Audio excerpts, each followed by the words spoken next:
Dans son cabinet, Dr Patricia Clore prêche contre la vaccination.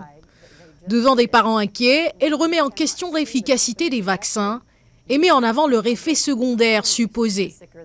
Selon elle, l'aluminium et les autres composants chimiques de ces injections seraient très néfastes pour la santé des enfants. Et ils se demandent pourquoi nous avons des problèmes tels que les retards d'apprentissage, les difficultés de lecture, les problèmes de colère. Je crois que le cerveau est affecté par ces produits chimiques. Pour remplacer le vaccin, Dr Clore propose une nutrition plus saine et des méthodes de médecine non conventionnelles telles que la chiropratique. Une solution qui peut sembler grotesque pour certains, beaucoup sont pourtant séduits par cette alternative. Dieu a créé ces corps parfaits. Ils peuvent se soigner eux-mêmes si seulement vous les laissiez faire.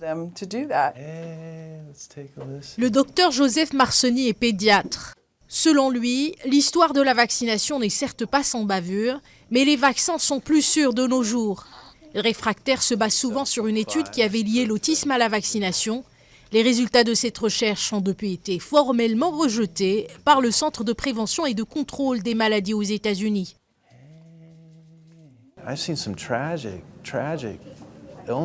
J'ai vu des maladies fatales qui pouvaient être évitées et je crois que c'est vraiment important de faire attention quand on dit que les vaccins ne sont pas la solution.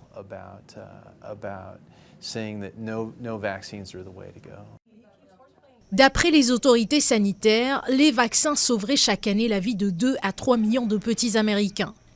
Pourtant, environ 10% des parents aux États-Unis refusent de les administrer. Le gouvernement, lui, tire la sonnette d'alarme. Ces refus seraient la cause du retour en force de maladies telles que la rougeole et la varicelle.